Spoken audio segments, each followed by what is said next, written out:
Hi, I'm Gianna. And I'm Emily. And this is Booked Up Babes. Woo!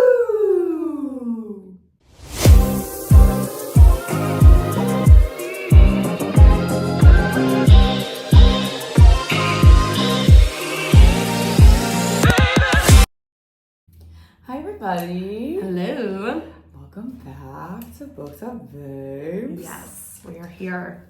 We took a little bit of a break. You know, life gets just a little busy. Summer is kind of crazy sometimes. Summer's actually really, really crazy, especially for both of us. Yeah, and it's like finally nice out, so then you like also want to enjoy yourself. And Yeah. especially since we live in New England and like we don't have nice weather year round, you really have to make the best of it. If it's sunny out, like it's basically like there's no choice. You have to go outside. You have to be outside. Beach, goal, outside, bare minimum. Yeah, like go put your dogs on the earth for a little bit. Yeah, exactly. But we're back and we have a really fun episode because we loved this book. Love. Like, and I knew from the beginning, I knew when I finished it, I was like, oh, Emily is going to love this one. She was right. And that book is Not in Love by Ali Hazelwood. Yeah. And we are Ali Hazelwood lovers. We are. We love her here. But the fantastic thing about this book was how different it was. Yeah. So we're very excited to jump into it. Yeah. And Emily has created a nice little cocktail for us today. What do we have? I did. We are doing strawberry mimosa. So it's a little bit of strawberry juice, a little strawberry puree, and Prosecco. Mm-hmm. And this was a labor of love because we juiced our own strawberries. And we did it wrong. Yeah. So it's fine. Greg showed us afterwards how we messed up, but we still got juice out of the strawberries. So it's okay. Yeah. I think we did great. We did. Cheers. Oh, that's quite nice. That is delightful. Yeah. That's very nice. I'm into it. I'm about it. Yeah. Well, we did look like we were scientists trying to Oh my God. achieve this feat. We really did. And we didn't really achieve it, but it's fine. It's fine. There's strawberry juice in our Prosecco. Exactly. So we did it. And isn't it's all about a hypothesis. Yeah. Well, because she's like a food scientist, so we're like, oh, let's like juice fruit. Like Yeah. that's kind of like food sciencey. Very on brand. Our thought process. And we crushed it. Sorry. I think we crushed it. We did it wrong, but we crushed it at doing it wrong. So if you have a juicer and you know how to properly juice a strawberry, this cocktail will be very easy for you. And you'll be able to put lots more strawberry juice in your cup. Yeah, we had to be a very skimpy with it. Just a little stingy. Okay. All right, Yeah. let's dive in. Oh my God, let's. Okay, so obviously we loved this book. I'm obsessed. The issues I've had with Ali in the past, all of them were like the opposite in this book. Mm-hmm. The girl is like a normal sized human. She's not even normal. She's tall. Love that. Which, that is, if you've read Ali, that is not her MO. It is a tiny little girl. She's always tiny and She's so always very petite. small and so petite. With like a really big man. And then, And as an average sized woman of this world, I don't like to constantly reading about those like little 5'2s dating 6'4s because that's not cool. I don't like it. and like sometimes size difference. No offense. to Totally size difference. fine. Yeah. But I was really, really satisfied with like the difference in characters that she wrote for this book. Yeah. In relation to her other books. I mean, so not only is Rue tall, like they're almost, he's obviously taller than her. Yeah, because he can't be the same height as her. How dare they? Yeah. And also, there is nothing about Rue that is quirky. No. She's nothing. Level-headed. Mm-hmm. If anything, to a fault. Yeah. And like all of her other female characters are very much like very quirky, very like sarcastic and fun. And like Rue is not. She's not fun. She's not. No. She's very serious because she's had to be. She's like literally like the whole point of her character is that she isn't fun and she's not funny and she doesn't have a lot to offer in her opinion. And that's why nobody really talks to her, wants to be her friend. Yeah. And I was like, love it. I love an unlikable character. I love the fact that he didn't ever try to like make her more fun. No. I love that. Like, he never tried to change anything. He was just like, I'm in. I love that you're kind of like to the point. Yes. I love that you're not that funny.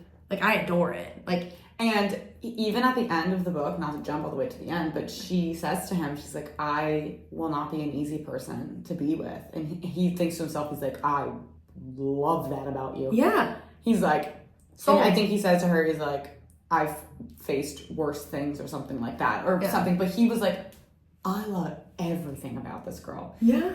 And I love her prickliness. He loved her, like, just from the start. And it was obvious that it was stated, like, it wasn't the normal girl that he would usually be interested in.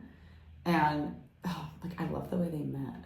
I do too. Oh, let's talk about it. I love the way they met. I love that everything went wrong. Yeah. Like, I actually really liked that off the bat we didn't get, like, them intimate together. Yes. Like, I actually enjoyed that. Yeah. And I loved how from, like, which Ali can switch up whatever she wants, but the one thing I need her to always keep is how fucking obsessed these men are with her female main characters.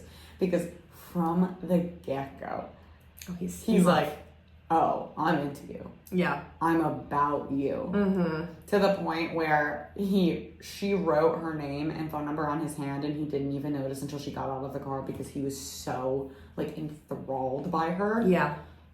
Are you kidding me? And, like, how, like, protective he is of her like brother situation. Yes. Yeah. I loved it. And it's not in his nature to be like that. He like admits it, like that's not his normal reaction to a woman. But like he just wanted to make sure she was safe and taken care of because he just like instantly was like, I'm hooked on this woman. Mm-hmm. Oh, that's another thing that Ali does best, like the whole let me take care of you, like kink, the kink that all of these men have with like filling their fridges with food and making sure that they eat dinner and are always warm in bed. Like, it's all of these like small, like weird little things that she always puts in there that I'm like, okay, so this is also one of your things. Yeah. Oh, for sure. Love it. Well, and you know what I loved about the storyline in general was that their reason for not being together was completely founded. It was extremely, extremely founded, yeah. I love that. I hate reading books where you're just frustrated with the characters for getting in their own way, which is a realistic storyline. People get in their own way all the time. It's not like I just get a little burnt out on it sometimes. Yes. And I like when there's a real obstacle. Yes. And there was a very genuinely real obstacle in this one.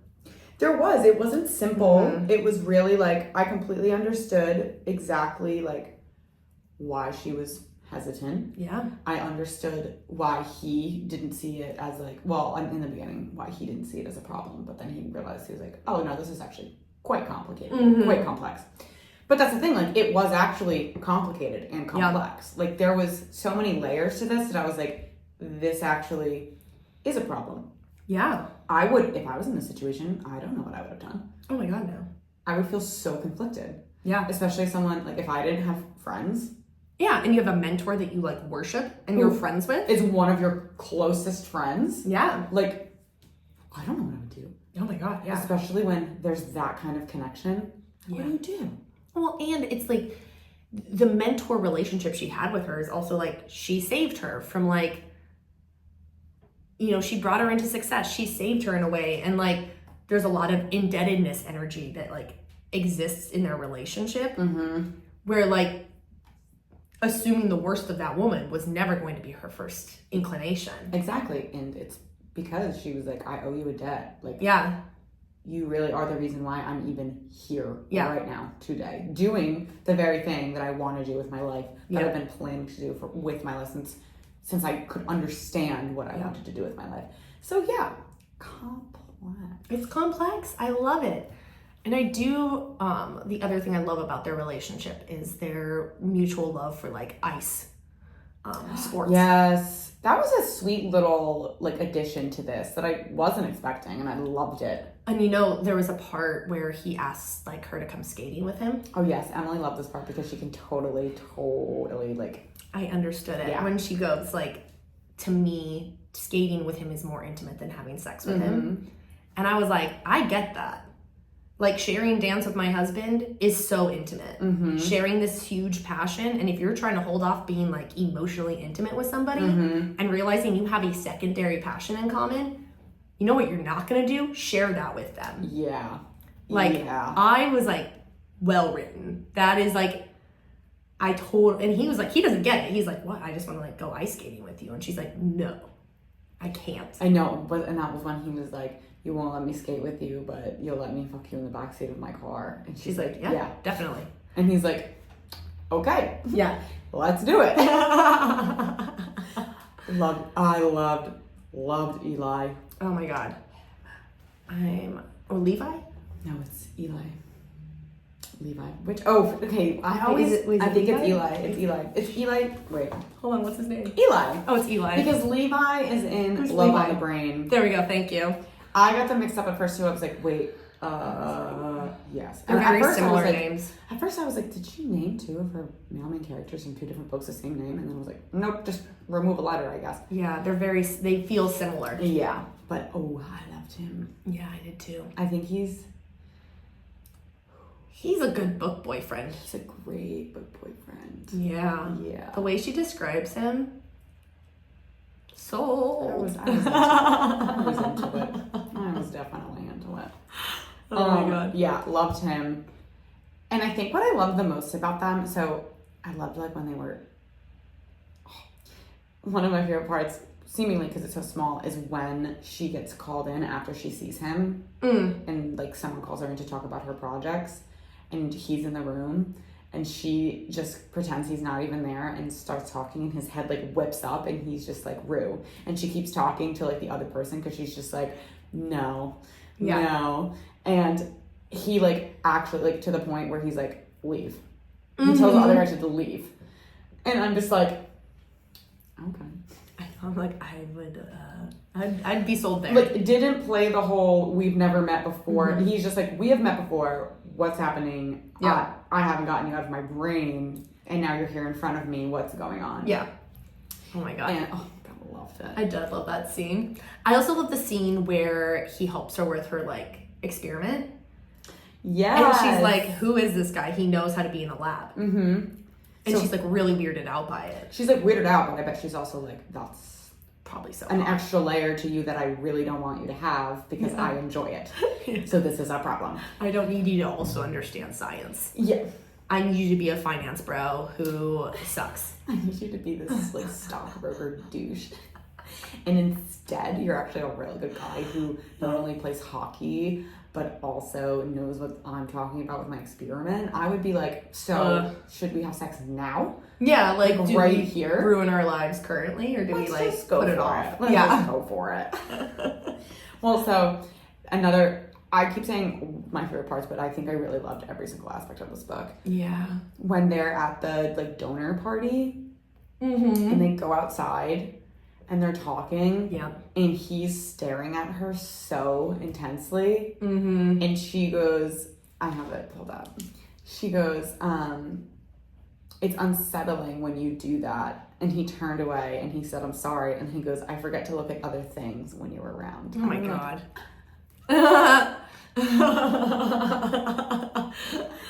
Like, sir, fuck off. You couldn't just turn me around and go right up against the railing. Like, girl, how did you resist that? like how? Insane. And don't get me wrong, as I said to Emily before we started, she did not put up much of a fight. No, not a big one. No, like she was like, this is bad, it can't happen. And then basically he was like, I want you to come to my house. And she's like, okay. I was like, oh, okay, girl. Can you blame her? No. I mean, no. And it's because it's not like he's holding back from pursuing her. No. Because he's like, I want you. Yeah. And I'm going to keep trying. Yeah. Until, actually, no, I'm just going to keep trying. Yeah. And it's like, not in a way that you're put off by it. Because it's like, you could be with, like, it could be a guy who is just relentlessly pursuing you. And you're just giving him, no, I'm not interested. I don't want this. But he knows that she's not interested. And she's also never said she isn't interested.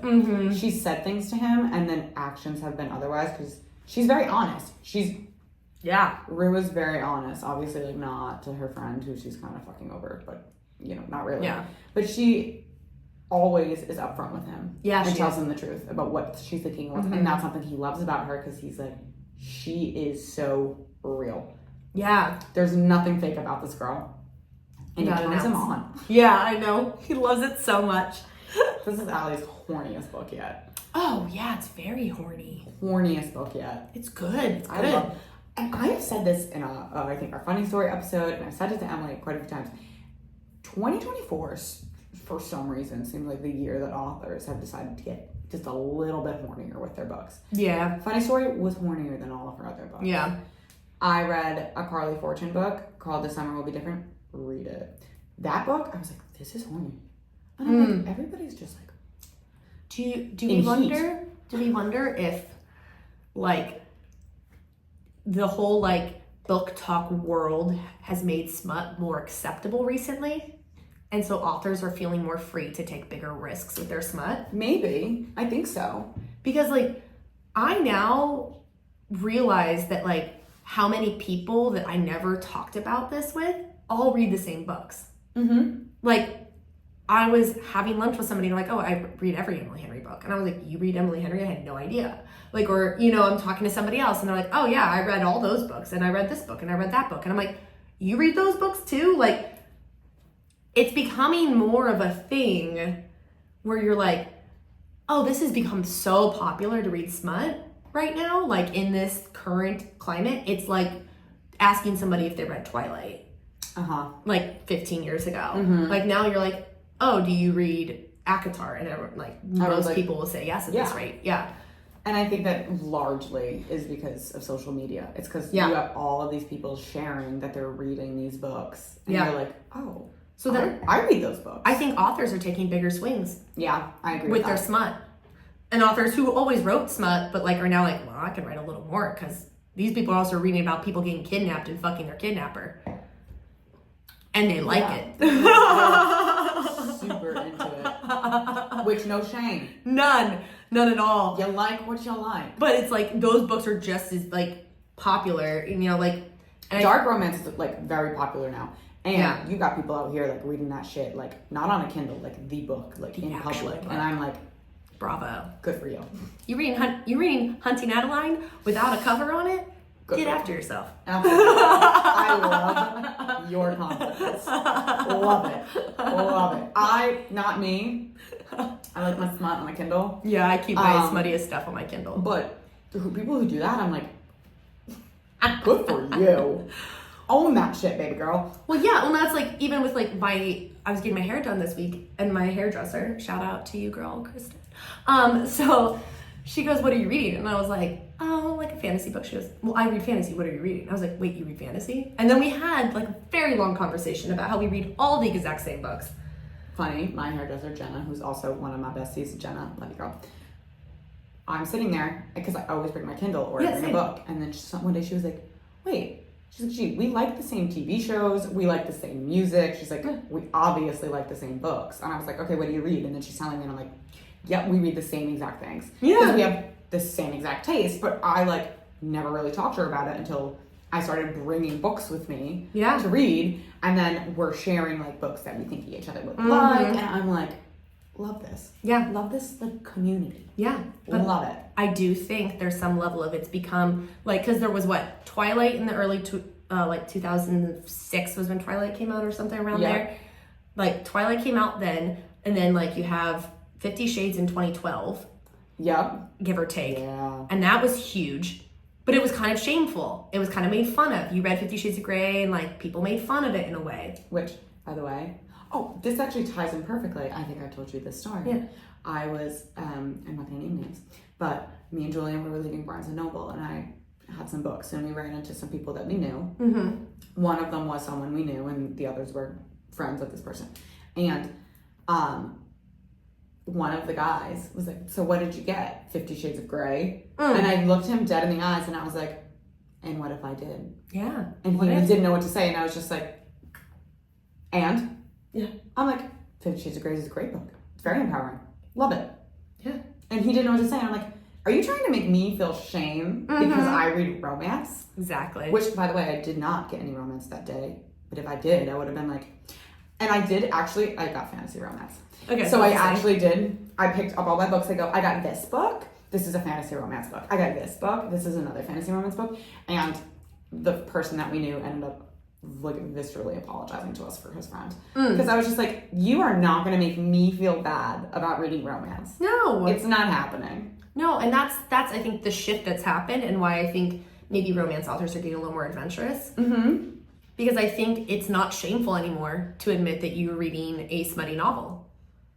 Like, it's not as frowned upon, and like because of social media and women realizing how many other women are reading the same book as them. Mm-hmm. And even men love these books too. Yeah. There's a lot of straight and gay men reading these books. I see so many of these men on TikTok who are straight. Yeah. And they love a romance book. Yeah. I'm like, that's great. That's great. And all those like husbands that are like the wives are making their husbands read the books.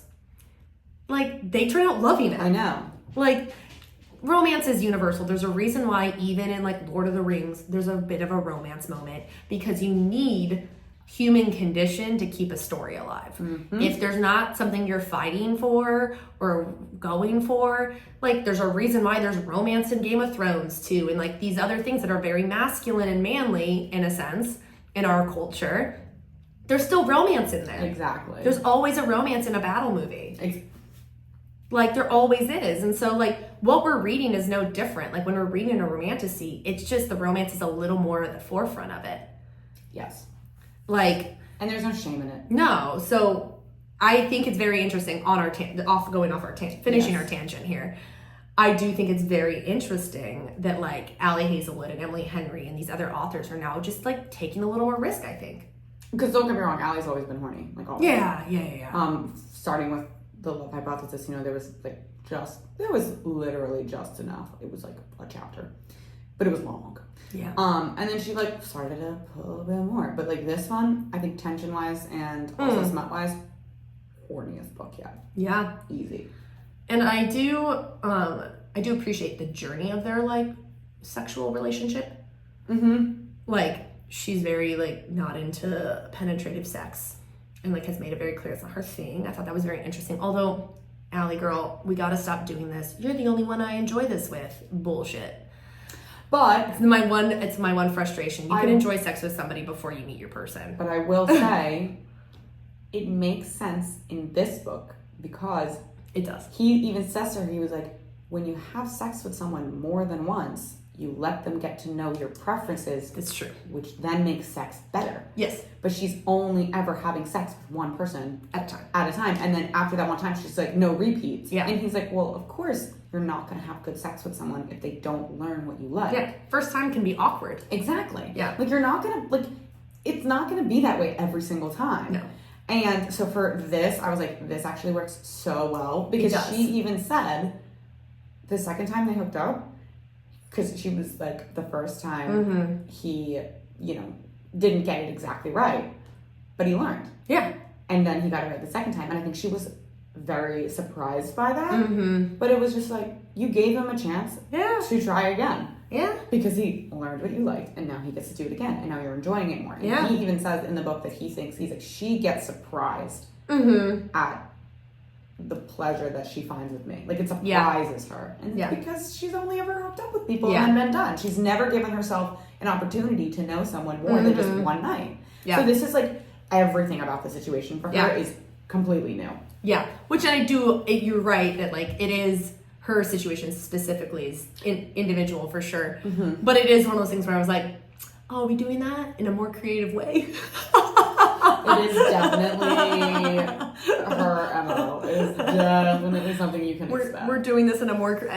Bravo that you found another way to use this trope. Yeah. To me, like, impressive. To me, though, that trope is a little annoying in the fact that, like, you could have enjoyed sex with somebody before you're with your person. I agree with that. What's wrong with that? I'm not big on the whole, like, virgin thing. I'm like, okay, let a girl be sexually promiscuous. Let her be. It's okay. Like, let her at least have sex with a couple people before you. She can still have something be, like, mind-blowing and incredible and new. Yeah. While still being someone who has a sex life. Yeah. It's okay. Exactly. Like, it's okay. It's okay. We can leave the virgin trope alone because women are reading this. And I think the virgin trope is for a man. Agree. Like, I don't understand why yeah. we're writing virgin tropes for women when, like, that's not something that gets us going. No. I don't understand it.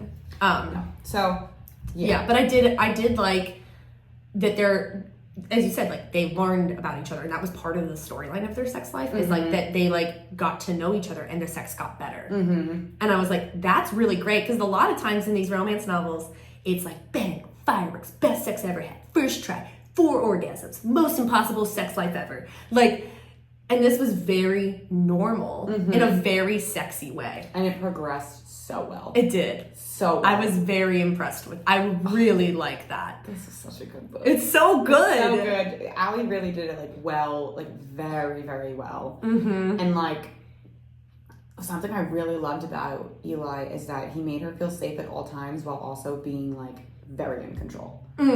Like he was like, I'm always going to make you feel safe, but I am always going to be extremely straightforward, sexually and also outside. Like he at all moments was in control, and I'm like, love it. Oh god, so good. Yeah, he is very. He likes the controlling thing in the bedroom. He likes bossy boy energy. He's got Which that he tells bossy her. boy. Yeah, he tells her. He's like, that's what I like. She asks him. She's like, because he says that he has like kinks on his profile, but they never get to that conversation because they never have sex that first night. Yeah, and she's like, what are they? And he's like, I really like being the person who's in control. Yeah, and I don't think that she really hot. And I don't think she cares. No, she's like, all right, let's give it a go. Sure, why not? Like, I don't mind. Yeah. And like, there's also a time where they're having sex, and he can tell that she's kind of like just going through the motions of it and like not enjoying it as much. So he's like, nope, we're switching this up, and then it ends up being great for her. It's like he's so attentive. Yeah, it's really sexy. It's very sexy. It's so like he is a great partner. Yes. Like all around great partner. Yeah. Obsessed with him. Let's talk about like the fact that he's like engaged before her. Yeah. I thought that was a very interesting story. To someone so different. Yeah. Well, and like he was just like, well, this is what I'm supposed to do now in my life. Yeah, it was never like, I want to do this. It would just seem like this was the next step. Yeah. So that's what I need to do. Which I thought was also a very beautifully written, realistic storyline that some people go through. Like they're with somebody at like, you know, their late 20s, early 30s, and they're like, okay, well, like at this point I'm supposed to marry you. And I thought that was a very interesting. And then, but then when they end it, they're like, yeah, okay, no, we really should not be getting married to each other. Yeah, and also he even brings up after the fact, so I actually highlighted this. Perfect. Because it's very obvious to him that like what is going on with him and Rue has never happened to him in his entire life. Like the connection. The connection is just like some like otherworldly thing for him. And he even says, I tried to imagine a reality in which she and I had gone through with it. I'm still with her, I love her, we're a family, and then I meet you by chance. And this thing between you and me, it's there. I keep thinking about how fucking tragic it would be for me, for her. I've never even been tempted to cheat on a partner, but this pull, it would be in my head. You would still be in my head. Do you have to go through with it for it to be cheating? What would I deal with? What would I do with all of this? Ugh. It's a great perspective. Yeah, because he's like, I've never even thought about it, but this thing that's happening between us right now is more real than anything else. Yeah. And what would I be expected to do? Yeah. It's so realistic. It's so realistic. And it's well written. It is. It really is. Like, I crushed it. Yeah. It gave such a different perspective on, I don't know, relationships like this. Yeah. I loved it. Oh my God. And you know what? Like, we all know I'm not a reread girly. This is a reread for me for sure.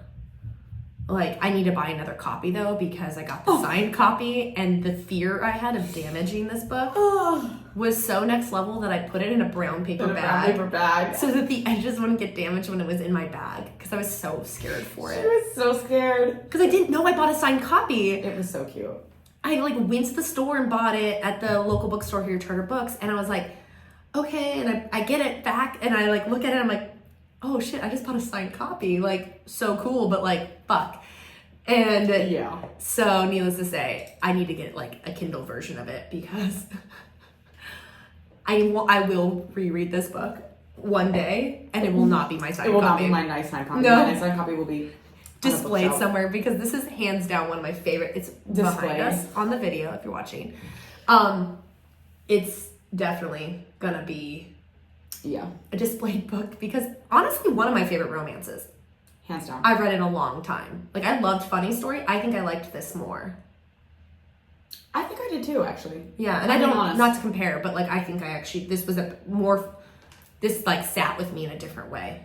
And I knew that I was gonna like this, but I guess I was, because I know I just like Ali, but I also knew it was gonna be very, very different. So I really wasn't sure what I was gonna get into. And I really enjoyed Funny Story. I thought Funny Story for me would have been like a knockout 5 out of 5, and it wasn't. And I still actually love that, think this is a 5-star read. I think I give this 5 stars. I loved this book a lot. I loved it so much. And people didn't like it. So if you don't like it, no judgment, but like we over here ate it up. And I think that a lot of people didn't like it too because when I was reading reviews and stuff, it was like, this is nothing like what she's written. And when she was marketing this book, when she was out there on tour, when she was posting about it on the streets, telling people what it was about, Billy on the street, she was like, this is not going to be like my other book. I heard her say it multiple times. And then people went in and they were like, I didn't get that like kicking, like giggly. And I'm like, it's not what it was supposed to be. She said it was going to be more of like an erotic romance. It was going to be a little bit more serious. And it is. And it is. It is exactly what she said it was going to be. But I think that a lot of people, because they like the way that her books are written, in her other books, they're fun, they're quirky, they're light. That's what people thought they were going to get. Yeah. And it's not. And I personally loved the difference in writing. Same. Loved the difference in plot and writing. I loved it. Well, it's like a choreographer, because I'm a dancer, I have to bring it up. A choreographer once said that I thought this was really interesting. He goes, I don't like choreographers who bake the same cake over and over and over again. Well, why would you? And it's like, as an artist, yeah, you can have your thing. You can have your trope. You can have your things. But like not taking a risk and trying to like bake a different cake or bake a pie instead. Why not? And that's what she did with Bride. Bride was a little off the beaten path for her. And I think this was a little differently off the beaten path for her. And I'm like, good for you. You've gained popularity. You are a popular author now. You can take artistic risks. Yeah. And she's doing that. And I thought she did a very nice job with her artistic risk. She did. I was very, very satisfied with this book. And I think it was even like all of the relationships in this book were very complex. Because even think about like him with his friends. Him and his friends. Let's talk about that. That was a great relationship. It's a great relationship. And then it obviously gets cloudy because of what's happening with him and Rue. Another thing that I absolutely loved about him was when the friends came over. Oh, on his birthday? And he at no point pretended like there was anything going on other than exactly what was going on. Yeah. He was like, nope, we were having a great time. And could leave now. His friend Hark was like, you've got to be kidding me. And he's just like, no. He's like, and he goes, do you want to read my fucking diary? He's like, I like her. He goes, I'm not ending anything. He goes, I am not stopping this. Yeah. And just so straightforward. And all of them have been through so much together that it's like that kind of like diverting from like what their plan was the whole time, throwing like that into the friend group, and even still them all still not separating from each other. Yeah. And like always having each other's backs. Yeah. To the point where at the end of the book, when, you know, the whole situation happens with her boss and she is about to get royally screwed over. Yeah. And Hark is like, you can't do both. We can't get revenge and you help her at the same time. Like, it has to be one or the other. And he's like, I am not letting this person do this to not only the person I care about, but to another person in general. Yeah. And just for the sake of revenge. Exactly. Yeah. And when they're talking later on, Eli even says that he thinks that Hark was hoping that they would all overrule him. Mm. Like, because that's just, like, the kind of person that he is. So it's, like, even when there was a conflict, it's, like, they still just had each other's backs. Like, Yeah. no matter what, they were, like, we're in this together, even if one of us wants to divert. And for the right reason. I mean, for the complete right reason. And even if he hadn't had a relationship with her, I think he still would have stood by what he wanted to do in that situation, because the whole reason why they're getting the revenge that they're getting is because of what she did to them. And she's about to do it to Rue. So who are you to be like, well, it only matters if you do it to me and not if you do it to somebody else? Exactly. So there's no way in their character that any of them would have allowed for that to happen. I think no matter what, that decision would have been made with or without the relationship. Exactly. Because it's just the whole reason why they're doing this is because of stolen work. Yeah. Stolen work from, her boss. We can call her Mrs. B for Ouch. Yeah. I don't remember her name. Can't remember her name right now, so No, guess what? it's We're not going to do what coming we to do, and we're going to just Move come on. up with something. So Mrs. B. Mrs. B. Mrs. Bitch. She stole all of their... I'm so sorry. The strawberry is like coming out. All right, we're good. Cut that.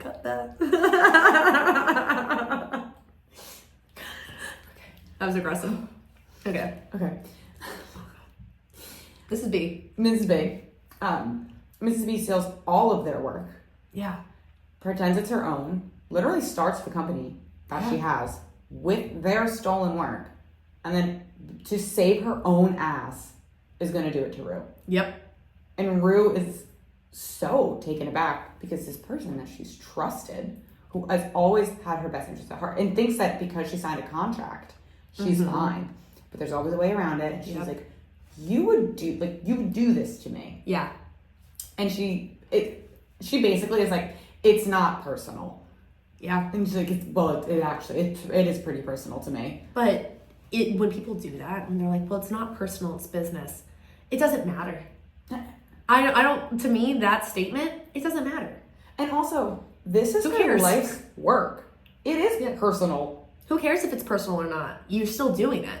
I don't care what the reason is. Yeah, you're still doing a screwed up thing. You're still being an asshole. Yeah. If it is personal, that's even worse. But it doesn't, like, not being personal doesn't change the fact that you're doing it. And that it's a bad thing to do to a person. I never, when people are like, well, it's not personal, it's business. I'm like, it doesn't matter. I know, but I will say that, like, in some situations, like, business is just, like, so cutthroat. Well, yeah, I mean, my job is cutthroat as can be. And you know, it sometimes feels incredibly personal and it's not. But it doesn't change the fact that it hurts. You know, like, it doesn't affect, it doesn't change your emotions. Especially when you're doing it to somebody that is supposed to be one of your friends. Yeah. It doesn't matter. It doesn't matter. It's a shitty thing to do. Like, if somebody's saying it's not personal, it's business, and they're my boss, and I have no relationship with them outside of them being my boss, okay, I can maybe brush it off a little bit. But a friend of mine who I've trusted and a mentor and everything else, that relationship, and being like, well, it's not personal, it's business. It is personal because you are a person I have a relationship with. Exactly. So even if it is business, you've now made it personal. Exactly.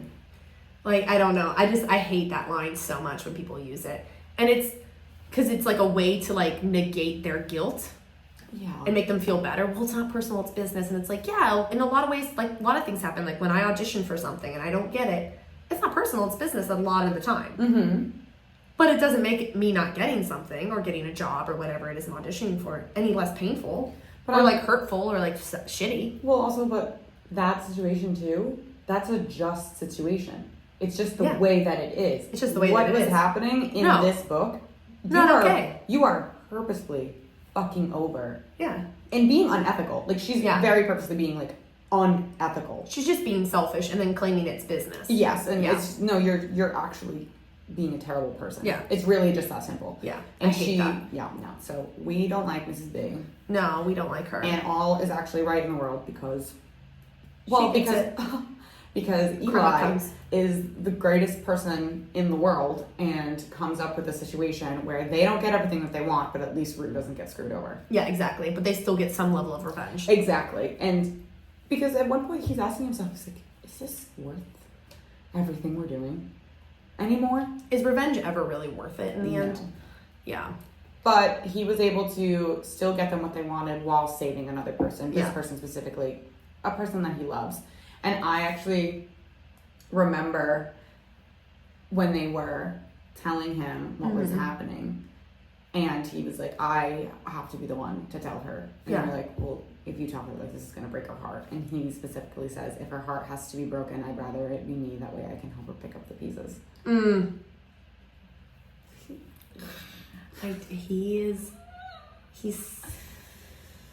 He's a really good character. He's so good. Yeah. He's just so good. And you know what's funny? Is this, like how hockey romances are so big right now? This is weirdly a hockey romance without being a hockey romance. Because he plays hockey. And a lot of the, like, big moments happen in the ice rink. In the ice rink. Because they, like, have the same, like, ice skating mentors. Yeah. And his big declaration of love Is on the ice skating rink, isn't and it? her big declaration of love is on the ice skating rink. Yeah. It's their place. Yeah, I love that. It's the least sciencey book she's ever written, I think, of her science books. Yes. Yeah. It was a very large focus on, like, the romance. And also, like, kind of like the business aspect of science. Of science. Yeah. Which was really interesting. I found it very interesting. It was very interesting. Yeah, like I learned a lot about like how like patents work and stuff like that. Yeah, it was still a STEM romance, but like the very different parts that come along with being in STEM. So, it was great. And then I really think the last thing that we should really touch on is the siblings. Sibling relationships. Her brother sucks. Yeah, and like I understood her brother's perspective of like, hey, like I partially own that home. I need the money right now. Please sell the house. But how he goes about it, not great. And it's like even like he's in that position because of his poor choices. But people who make poor choices and are in that position because they make poor choices don't always see that that's why they're in the position. They see themselves as victims. And that's also why she's like, I'm not giving you this house. You don't make good decisions. Yeah. So I'm not going to allow you to continue to make bad decisions. Yeah. And he doesn't see that because he can't. No. He can't see it. People who like perpetually make bad life choices typically make themselves the victims, and that's how they excuse their behavior to make more poor life choices. Exactly. Yeah. Yeah, it's a self-fulfilling prophecy in the end. Yep. Yeah. So eventually it all gets worked out. Because once again, Eli. Yeah. He like gets her the lawyers she needs for it and everything. Yep. And everything gets settled, and then she can finally move on from the guilt that she feels about her brother. Yeah. Especially because, which I will say that when she was talking about what happened when she was younger with her brother, the way that she was like leading up to like telling him what happened, she said something about, she was just like, and all he had was me. And I was like, what? For a second I was like, are we about to get fucking weird? Oh my god. It's so funny because somebody made a TikTok about it and I commented on her TikTok and I was like, for a second was like, is she? Because they were talking about how hungry they were. And she's like, and all he had, ... was me. And I was like, is she about to talk about cannibalism? Like, what the fuck are we talking about right now? I got scared. I was like, hilarious. This is worded really weird. You went straight daughter party? I did. I was like, this is weirded so strangely. And then obviously everything was fine. But this girl who made the TikTok, she was like, did anyone else feel like things were getting into really weird territory for a minute and then everything was fine? But the way that it was worded, you're like, where are we going with this? That's so funny. I was like, girl, I thought she was going to say something about cannibalism. I was about to be like, or like something really gross. Like them killing like a rabid raccoon and eating it. Something. I was just like, where are we going with this right now? I was a little scared. But everything was fine. And there was no cannibalism. Yeah. But I was like, so funny. Well, and I thought like they have three things that make them mirrors of each other in a way. Like the science thing, or like things that they have very seriously in common. Science, the ice, their relationship with their siblings. Yes. Yes. His is a different, on a different part of the journey that I think she'll eventually get to beyond the pages. Like his is like they had a terrible relationship and now they've solved it for the most part. Mm-hmm. Hers is still in the midst of that terrible relationship. Yes.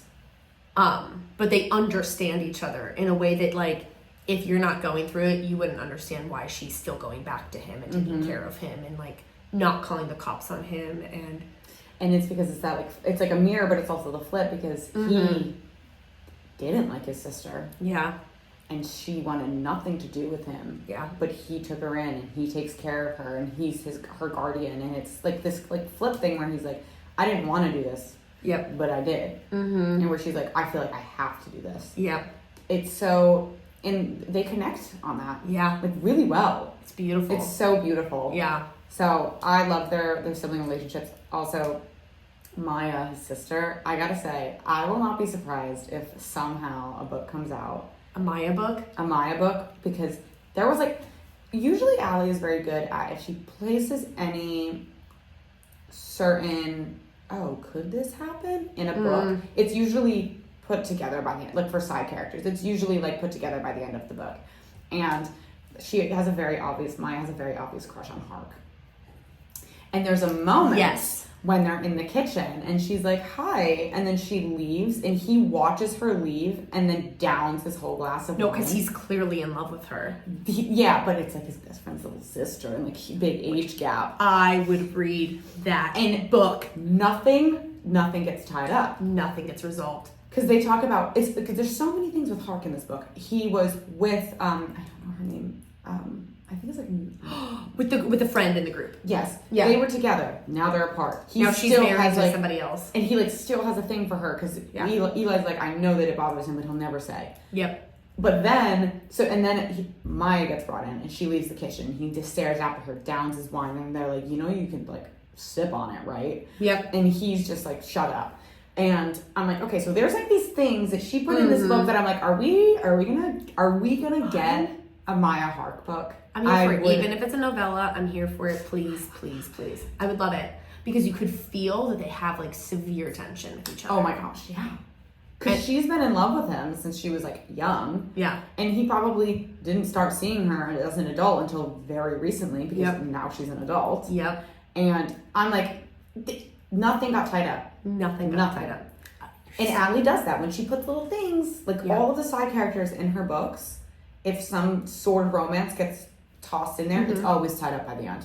Always. And for this, it was like, I was like, okay, I see some stuff. Yeah. So I really hope, I would love a brother's best friend, age gap, STEM romance. I would live. Yeah. Honestly, because I love a brother's best friend. I do too. I really do. So fun. I really do. I will say, I like brother's best friends when the brother actually isn't a psychopath. Well, yeah. Who's like, I don't give a shit. Just treat her right. Yes. And not because you're my best friend. I think you're a good person because I've chosen you to be my best friend. You're good enough for my sister. I fucking hate when they were like, well, I know what you do. Blah, blah, blah, blah. Like, oh my God. So your friend is good enough for every other girl he dates, but not for your, like... And they're so overprotective to the point where it's like, you need to chill the fuck out. So as long as, like, it's the brother's best friend where they're so worried about the brother, and then the brother finds out, and they're like, as long as you treat her well, I don't care. You're already family. Yeah. Like, that, I'm cool with that. Yeah, I am too. Yeah. I genuinely loved that was an underlying current that you're right did not get tied up, and I did not connect that could be something. I was waiting. I was like, are we gonna say anything about this? And then the book ended. I was like, nothing. I'm like, that is not like Ali. She always ties up every loose end. Always. Oh my God, that's a real... So I will be so happy, even though she already announced another book that has nothing to do with these characters, which I'm so excited for. What is it? It's called Deep End. Oh yes, the swimming. It's about an Olympic swimmer and diver. Yeah, that sounds cool. They enter some sort of, I think this one might be horny too. They enter some sort of arrangement where they hook up. Yeah, love that. Something. I'm very excited. Ali is a quirky human being. She's very quirky, but she's very funny. So before she named the book Deep End, she just called it Wet. but like WHET. And that's what was on like Kindle and Amazon. It was just called Wet, and then it said cover to come, and I'm like, tell me she's not naming her book Wet. So and then her publishers were like, you have to name it something else, and she's like, why? But it was very funny. She's very quirky and very cute like that. So yeah, I wanna, before we finish, I wanna read just a few of my highlighted quotes. Please do it. Because the way that this man yearns. He yearns. Yearns. Because he says, at one point he goes, her existence apparently did a lot for him. And I'm like, well, really? Had no idea. And this is the thing where, you know how I said I'm gonna read some of this. The other part of this, I will not say on the podcast. It was a little risque. But when I'm talking about how her characters are always like, I want to like take care of her. Yeah. Like, what if he took her out for drinks to discuss the merits of high pressure processing versus thermal techniques, and his fingers brushed against hers across the table? What if he did her laundry to silently thank her for some of the best sex of his life? And I'm just like, it's like these little things that they're like, let me do your laundry, let me feed you, let me take care of you, let me wash your hair. And I'm just like, I think you have a breeding kink. But in a healthy, like, age-appropriate way. Age-appropriate way. And then I will say that this part kind of made me, it was her saying this to him. Yeah. Where she goes, do you think that maybe there's another version of us somewhere in another timeline where we're not just a messed up lump of scar tissue and we're whole enough to be capable of loving others the way they want to be loved? I love this part. And it says, he stared at me for an endless moment, and a silly thought nestled in my mind. If I were able to love someone, I would choose you. In that timeline, I would want it to be you.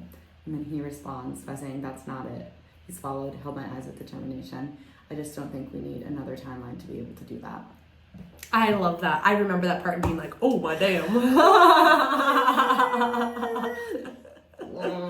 Oh my god, yeah. So yeah, and then his declaration of love was absolutely perfect. When he was like, out of all people I've met, the things I've wanted, the places I've been, none has ever felt as necessary as you do, because I love you. I love you in a way I didn't think I was capable of. I love you because you showed me how to fall in love. And I don't regret it, Rue. I wouldn't have it any other way, even if you can never say it back, even if you never think about me again after today, even if you were right after all and you're not capable of love. So good. So good. So good. Okay. We love. Oh, yeah. All right. So now we're going to do something very fun, and we're going to rank just her STEM romances. Just STEM romances. And I know that her novellas are also kind of STEM romance, but we're not going to add those into the mix. Em has not read them yet. No. So we're really just going to do like her big ones. Yeah. So. From the bottom to the top? From the bottom to the top. First one. The Love Hypothesis. Love Hypothesis. So that's number 5. 4? 4. That's number 4. Great book. Yeah. First book I read of hers. They get better. Hooked me in. Yeah. Yeah. Okay, so number 4. Number 4 was for you. Number 3 Number for you. 3 was Love on the Brain for me. And mine is Love Theoretically. Yeah. And then we trade for number 2. Yeah. I love Love on the Brain. Number 2 is Love on the Brain. Love Theoretically. Yeah.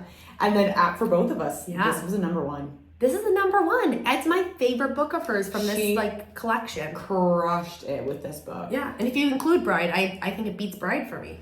I agree. This really took me by surprise. I knew I was going to like it because I know I just like Ali, but I didn't realize just how much I was going to be like, this is my book. I'm in it. So well, I think Bride would probably for me go in between Love Theoretically and Love on the Brain. Like it would be. Do you want to know what? Where would Bride end up for you in that lineup? So if we were adding it like 1 through 5, it'd be 4. Yeah. Okay. Fair enough. Everyone like really liked it, and I did really like it, but at the end of the day, it was fine. Yeah. For me. No, I just don't shoot the messenger. I know you love Love on the Brain, but it wasn't my favorite. And you want to know what? A lot of people don't like Love on the Brain. Yeah. It's not a favorite for a lot of people, but it is for me. Yeah. And I find that a lot of the times when in like, and I wouldn't call these series, but they're all like STEM romances. So I'll say like series. I tend to like the book that not everybody else likes. Yeah. So you won't know this because you haven't read them yet, but you really should. The Chestnut Spring series, for those of you who are listening, Powerless, the third one, gets no recognition, and it is by far the best one. By That's far. Elsie Silver, right? Yes. I will say that the second one, Heartless, like, is very, very good. Very good. But I am a lover of the third book, and no one ever talks about it. You know what? Here's to being on the other side and liking what no one else likes. Because we tend to do that sometimes on this podcast. We tend to not be on the because we loved Funny Story a lot. And people were a little mixed about that one. Yeah, like I was talking to Danielle yesterday. Shout out Danielle. Yeah. And she was like, I didn't really like Funny Story. And I was like, I loved it. Yeah. I loved it. I was like, it took me a minute to be like, did I like this a lot? And I was like, no, I did. I did. Well, and like my favorite's Book Lovers, and that's most people don't. And a lot of people don't love that one. Yeah. I am in the majority here. Yeah. Pretty much everybody's Love Beach favorite. Read. Yeah, it's Emily Beach Read. book is Beach Read. Yeah. So I'm in the majority on that part. Yeah. But so interesting. So like with this one, we are in the minority. yeah, for sure. Big time. This did not get her best ratings on Goodreads. I went to it and was like, people did not like this. I loved it. As I put 5 stars. Oh wow, a lot of people didn't like this. 5 stars. 5 stars. And I stand by that. Yeah. So, here's to the minority. I enjoy being in it. Yeah, so I guess that's it. So if you like the pod, please like, review, subscribe wherever you're listening. Mm-hmm. Please go follow us on Instagram at BookedUpBabesPod, on TikTok at BookedUpBabes. Yeah. And if you need to know more information, we have a website as well, bookedupbabes.com, I believe. Boom. We believe. I believe. I think there's a pod bean in there or something. You can Google it. But yeah, and if you want to send us your thoughts, you can also email us at bookedupbabes@gmail.com. Yeah. Yeah. I think that's it. That's it. Well, all right. Bye.